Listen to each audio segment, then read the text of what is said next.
Hello everyone, welcome to Saroj Mishra's YouTube channel में। YouTube channel पर आप सभी का बहुत बहुत स्वागत है। Non teaching and academic post के लिए रिक्रूटमेंट एडवर्टीजमेंट रिलीज हुई है। ये सारे के सारे पोस्ट परमानेंट गवर्नमेंट जॉब रहेंगे, सेंट्रल गवर्नमेंट की जॉब रहेगी, गवर्नमेंट ऑफ इंडिया की।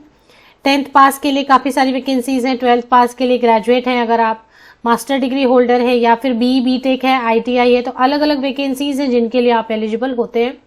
ऑल ओवर इंडिया से कैंडिडेट एप्लीकेशन कर सकते हैं और इसमें सैलरी रेंज रहेगी अलग अलग, क्योंकि अलग अलग पोस्ट हैं। तो बाकी जो हाइलाइट्स हैं एडवर्टीजमेंट के, विज्ञापन के जो खास खास पॉइंट्स हैं, जैसे कि लास्ट डेट क्या रहने वाली है या फिर किस पोस्ट के लिए क्या क्वालिफिकेशन एज क्राइटेरिया है, और बाकी की पे scale, application fee, selection criteria, exam pattern वगैरह सारी चीजें वीडियो में एंड तक अगर आप वीडियो को देखेंगे तो सारी इंफॉर्मेशन आपको वीडियो में ही मिल जाएगी। तो आगे बढ़ते हैं। तो पोस्ट कुछ जो सबसे पहले तो नीचे कुछ डिपुटेशन की पोस्ट है, यहाँ से वो हम नहीं चेक करेंगे। डिपुटेशन वाली पोस्ट जो अपने यूज की नहीं है, तो बाकी पोस्ट हम कवर कर लेते हैं। टोटल 29 अलग अलग डिफरेंट पोस्ट दिखाई दे रहे हैं जिनमें कि आप अप्लाई कर सकते हैं। किचन अटेंडेंट में सबसे नीचे से स्टार्ट करेंगे क्योंकि 10th पास कैंडिडेट के लिए जो है वो देखेंगे, फिर 12th पास के लिए जो है। तो सबसे लास्ट से मैंने स्टार्ट किया 29 सीरियल नंबर से। तो हॉस्टल अटेंडेंट की पोस्ट है, किचन अटेंडेंट की। मल्टीटास्किंग स्टाफ के लिए 6 वैकेंसीज हैं। मल्टीटास्किंग स्टाफ ऐसा जिसमें 10वीं पास है, आप तो अप्लाई कर सकते हैं। मेडिकल अटेंडेंट ड्रेसर के लिए, लाइब्रेरी अटेंडेंट के लिए 4 वैकेंसीज हैं, तो लाइब्रेरी से रिलेटेड जिनके पास। इसके बाद लेबोरेटरी अटेंडेंट के लिए वैकेंसीज है। कुक के लिए, ड्राइवर, लोअर डिवीजन क्लर्क के लिए 16 वैकेंसीज है। एक ये LDC की पोस्ट जो है ना, कैंडिडेट सर्च करते रहते हैं बहुत सारे कि LDC की पोस्ट के लिए अप्लाई करना चाहते हैं। सभी में आप देखेंगे पे स्केल दिया जा रहा है। पे स्केल है तो मिनिमम 35,000 तो आपकी बनती है। चलिए आगे देखते हैं। हिंदी टाइपिस्ट की पोस्ट है, लाइब्रेरी असिस्टेंट की पोस्ट है, और अपर डिवीजन क्लर्क की पोस्ट है। इसके बाद security inspector, technical assistant, pharmacist, semi professional assistant, professional statistical assistant, personal assistant, assistant की वैकेंसीज हैं। Junior engineer, Hindi translator, section officer, private secretary, medical officer, assistant registrar, system analyst. तो ये सारे direct recruitment है। Notification जो release हुई है central university of Odisha, जो सेंट्रल यूनिवर्सिटीज होती है ना, वो सारे के सारे जो है ना सेंट्रल यूनिवर्सिटीज आपके MHRD के अंतर्गत चलाए जाते हैं, और इनको government fund, central government of India fund करती है। इसलिए इसके परमानेंट पोस्ट अगर होते हैं, आपकी जॉब अगर इनमें लगती है परमानेंट पोस्ट पे, तो ये गवर्नमेंट ऑफ इंडिया जॉब्स की तरह है। एज क्राइटेरिया में रिलैक्सेशन मिलेगी। अगर आप SC/ST कैंडिडेट हैं तो 5 साल की छूट मिलती है। कहीं से भी हैं आप, किसी भी स्टेट से, ऐसा नहीं कि उड़ीसा से, किसी भी स्टेट, क्योंकि ये सेंट्रल यूनिवर्सिटी है इसलिए गवर्नमेंट ऑफ इंडिया, भारत सरकार का नियम यहाँ पर लागू होगा रिजर्वेशन में भी, एज क्राइटेरिया में वगैरह में। तो अब यहाँ पर देखिए, अभी कुछ तो ऐसे फार्मासिस्ट वगैरह की पोस्ट है, या स्टैटिस्टिकल असिस्टेंट है, पर्सनल असिस्टेंट है। इनमें सबसे पहले तो पोस्ट कम है। दूसरी चीज क्या है कि फार्मा है, तो फार्मा से रिलेटेड आप देख लें। तो बेसिकली हम लास्ट के 5-6 कवर करेंगे, जिसमें कि laboratory attendant, lower division clerk, ये सारी वैकेंसीज कवर कर लेते हैं, इनके जो डिटेल्स है मतलब। तो सिस्टम एनालिस्ट है, तो आप समझ रहे होंगे सिस्टम एनालिस्ट मतलब जिनके पास ME MTech BE/BTech है वो देख ले, फ्रेशर के लिए नहीं है।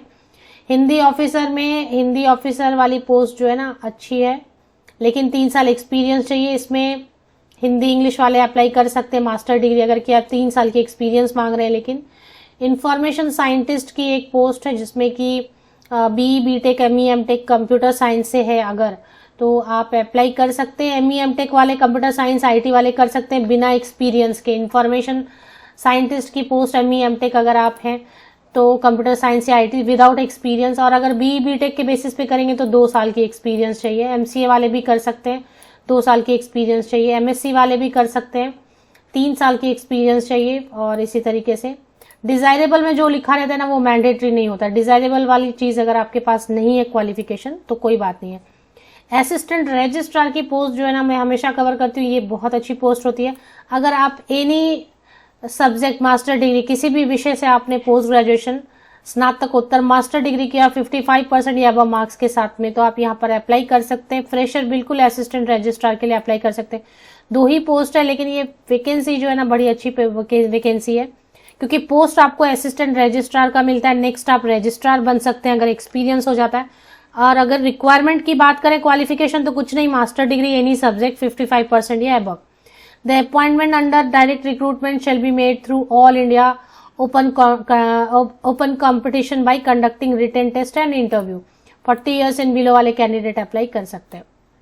सभी पोस्ट के नीचे ना एज क्राइटेरिया लिख दिया गया है। मेडिकल ऑफिसर में MBBS वाले कैंडिडेट 55% या अबव मार्क्स के साथ अप्लाई कर सकते हैं। 40 ईयर्स एंड बिलो वाले कैंडिडेट। प्राइवेट सेक्रेटरी की पोस्ट के लिए 3 साल एक्सपीरियंस चाहिए, इसलिए मैं इसको स्किप कर देती हूँ। सेक्शन ऑफिसर के लिए 3 साल की एक्सपीरियंस चाहिए, इसको भी स्किप कर देते हैं। हिंदी ट्रांसलेटर के लिए कर सकते हैं अप्लाई, लेकिन इसमें जो है आपके पास सर्टिफिकेट होना चाहिए, डिप्लोमा या certificate course in translation from Hindi to English, ऐसा होना चाहिए। 35 ईयर्स एंड बिलो वाले कैंडिडेट कर सकते हैं अप्लाई। जूनियर इंजीनियर है, जूनियर इंजीनियर में बैचलर डिग्री ऑफ इंजीनियरिंग या टेक्नोलॉजी वाले कैंडिडेट अप्लाई कर सकते हैं, 1 साल का एक्सपीरियंस चाहिए।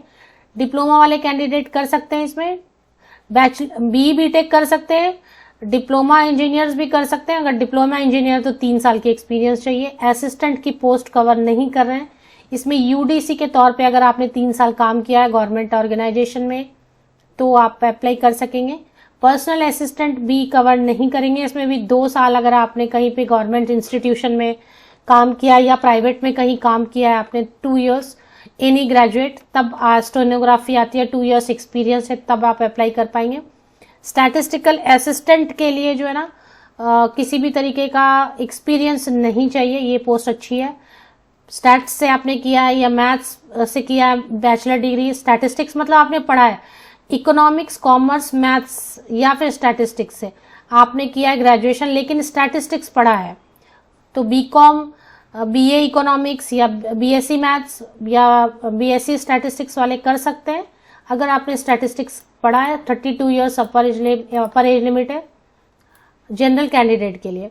सेमी प्रोफेशनल असिस्टेंट की डिटेल कवर नहीं करेंगे क्योंकि इसमें जो है ना इसको आप देख लें, लाइब्रेरी साइंस से अगर मास्टर किया है तो फ्रेशर अप्लाई कर सकते हैं, और अगर बैचलर डिग्री है लाइब्रेरी से तो फिर 2 साल की एक्सपीरियंस चाहिए। मास्टर डिग्री वाले लाइब्रेरी साइंस या इंफॉर्मेशन साइंस वाले कर सकते हैं, फ्रेशर इसमें अप्लाई कर सकते हैं। फार्मासिस्ट जो है ना, फार्मासिस्ट की पोस्ट अच्छी है, इसमें मैंने आपको बताया कि एक ही पोस्ट है, तो फार्मा वाले देख लें प्लीज। टेक्निकल असिस्टेंट में bachelor degree with minimum 3 year experience, तो इसलिए ये छोड़ देते हैं, जिनके पास एक्सपीरियंस है वो देख लें। सिक्योरिटी इंस्पेक्टर के लिए भी छोड़ देते हैं, इस वीडियो में कवर करते नहीं है डिटेल। 3 साल की एक्सपीरियंस मांग रहे हैं, तो जिनके पास एक्सपीरियंस है। अपर डिवीजन क्लर्क भी छोड़ देते हैं, 2 साल की एक्सपीरियंस है। लेबोरेटरी असिस्टेंट जो है ना, इसमें 2 साल की एक्सपीरियंस है। तो लास्ट के जो पोस्ट है ना, यहाँ से अब आपके पोस्ट आएंगे जिनमें फ्रेशर अप्लाई कर सकते हैं।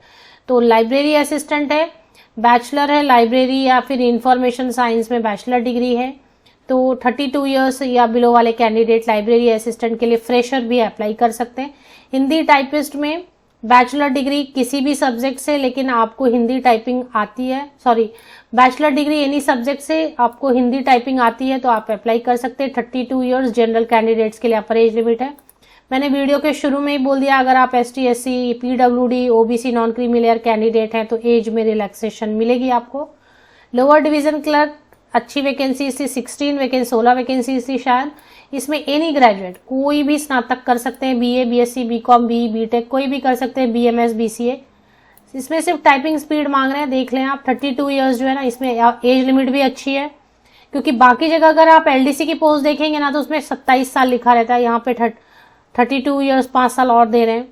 ड्राइवर की पोस्ट है, 10th पास हैं और आपके पास अगर सर्टिफिकेट है ड्राइविंग की तो लाइट मीडियम या हेवी कोई भी एक गाड़ी चलाने का।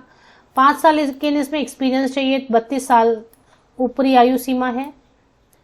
कुक की वैकेंसी भी अच्छी है, 10th पास है। ITI अगर आपने बेकरी से या कॉन्फेक्शनरी से किया है 1 साल का तो, और 3 साल का एक्सपीरियंस है आपको, कहीं पर भी आपने 3 साल काम किया हुआ है होटल में, कहीं पर भी कुक का काम किया 3 इयर्स, तो परमानेंट गवर्नमेंट जॉब मिलने का अच्छी अपॉर्चुनिटी है। 32 इयर्स जनरल कैंडिडेट के लिए, अगर आप रिजर्वेशन से बिलोंग करते, रिजर्व कैटेगरी से, तो और भी एज में रिलैक्सेशन मिलेगी।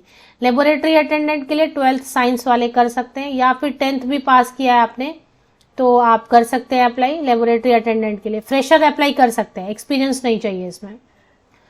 लाइब्रेरी अटेंडेंट के लिए 12th पास होना चाहिए, लाइब्रेरी साइंस से आपका जो एक सर्टिफिकेट होना चाहिए, 1 साल का 1 ईयर के एक्सपीरियंस, कहीं पर भी आपने लाइब्रेरी में काम किया। 32 ईयर्स अपर एज लिमिट है, ऊपरी आयु सीमा। मेडिकल अटेंडेंट के लिए 10th पास हैं आप और 1 ईयर का आपको एक्सपीरियंस है। ड्रेसिंग वगैरह, चोट वगैरह की ड्रेसिंग होती है ना, तो किसी भी हॉस्पिटल में तो कर सकते हैं। या फिर अगर आपने 12th किया है साइंस से और साइंस में आपने बायोलॉजी पढ़ लिया है तो फ्रेशर भी अप्लाई कर सकते हैं, क्योंकि बस ड्रेसर का काम रहेगा। मेडिकल अटेंडेंट ड्रेसर का काम है। 12th अगर साइंस से किया है बायोलॉजी पढ़ते हुए तो फ्रेशर भी अप्लाई कर सकते हैं। 32 साल ऊपरी आयु सीमा। मल्टीटास्किंग में 10th पास मिनिमम चाहिए, या कोई भी ITI आपने किया है, 10th पास भी है तो अप्लाई कर सकते हैं। इसमें पोस्ट ज्यादा थी। 32 ईयर्स अपर एज लिमिट है। किचन अटेंडेंट की पोस्ट में भी 10th पास या ITI है। 32 ईयर्स अपर एज लिमिट है। नहीं सॉरी 10th पास या ITI और 2 ईयर्स की एक्सपीरियंस चाहिए किचन अटेंडेंट के लिए। कहीं पे भी आपने काम किया हो, होटल में कहीं पे भी या फिर कहीं पे भी। और हॉस्टल अटेंडेंट के लिए 10th पास होना चाहिए या फिर ITI होना चाहिए, और आपने हॉस्टल, आप 2 साल का एक्सपीरियंस है हॉस्टल में, कैंटीन में, होटल में, गेस्ट हाउस में एटसेट्रा, कहीं पर भी 2 साल का आपने अटेंडेंट का काम किया है। 32 ईयर्स अपर एज लिमिट है। बाकी पोस्ट डेपुटेशन के ये हमारे यूज की नहीं है, जो स्विच करना चाहते हैं, मतलब डिपार्टमेंट चेंज करना चाहते हैं उनके लिए है। तो डेपुटेशन वाली पोस्ट तो आपको नहीं देखनी है। तो ये हो गया। अब सेंट्रल यूनिवर्सिटी ऑफ ओडिशा से मतलब Orissa. Application window will be closed on 19 जनवरी 2024। तो 19 जनवरी तक आप ऑनलाइन एप्लीकेशन कर सकते हैं। रिटन टेस्ट होगी group B and group C के लिए, और साथ में स्किल टेस्ट भी हो सकती है। इसके बाद फीस वगैरह की डिटेल फीस के लिए दिया है। ग्रुप ए आपको चेक करना होगा कौन सा पोस्ट आप देख रहे हैं। जैसे ऊपर वाले ग्रुप ए के जितने पोस्ट थे वो तो सभी एक्सपीरियंस कैंडिडेट के लिए थे, तो मोस्टली ग्रुप सी के पोस्ट मैंने कवर किए जो फ्रेशर अप्लाई कर सकते हैं। तो मैक्सिमम 1000 रुपीज फीस है, मिनिमम 500 रुपये। और अगर female SC ST PWD candidate है तो फ्री है। तो सिर्फ मेल कैंडिडेट्स के लिए, महिलाओं के लिए, SC ST PWD कैंडिडेट्स के लिए कोई भी फीस नहीं है, नो फी। बाकी जो है पुरुष अभ्यर्थी, जनरल कैंडिडेट्स, OBC, EWS पुरुष अभ्यर्थी मेल कैंडिडेट, उनके लिए फीस है। Minimum 500 and maximum 1000 rupees fees है। तो ये हो गया। और इसके बाद तो इसी तरीके से इसमें अब सिलेबस वगैरह तो दिया नहीं है, ऑनलाइन एप्लीकेशन की डेट वगैरह। एप्लीकेशन आपको कहाँ से करना है? Candidates are required to submit their application in online mode through the Samarth portal on or before 19 January through the link. तो ये जो PDF आप ओपन करेंगे, इसी में एक लिंक है पेज नंबर 1 पर, इसी लिंक से आप जो है अप्लाई कर सकेंगे। क्लिक करेंगे CUONT.samarth.edu.in पर, ओपन लिंक करके यहाँ से अप्लाई आप कर सकते हैं। अब चलते हैं ऑफिशियल वेबसाइट पर। सेंट्रल यूनिवर्सिटी ऑफ ओडिशा की ऑफिशियल वेबसाइट है। इसमें यहाँ पे स्क्रॉल हो रहा था, मैंने देखा यहाँ पे ही स्क्रॉल हो रहा था, एडवर्टीजमेंट ऑफ नॉन टीचिंग, इस पे मैंने क्लिक कर लिया था तो यहाँ से ही मुझे मिल गया था। और भी जगह रिक्रूटमेंट में भी हो सकता है, यहाँ पे देखें एडवर्टीजमेंट ऑफ नॉन टीचिंग 7, 6 दो हैं, तो पता नहीं 6 आपको जो है ना एडवर्टीजमेंट नंबर 6 देखना है। 7 में बहुत कम वैकेंसीज है, एडवर्टीजमेंट नंबर आपको 6 देखना है। 2 एडवर्टीजमेंट आपको दिखाई देंगे, एडवर्टीजमेंट नंबर 6 देखना है। बाकी डिटेल्स के लिए सेंट्रल यूनिवर्सिटी ऑफ ओडिशा की लिंक आप विकिपीडिया से ले सकते हैं। देखें ऐसे central university of Odisha, Orissa लिख दें आप विकिपीडिया, और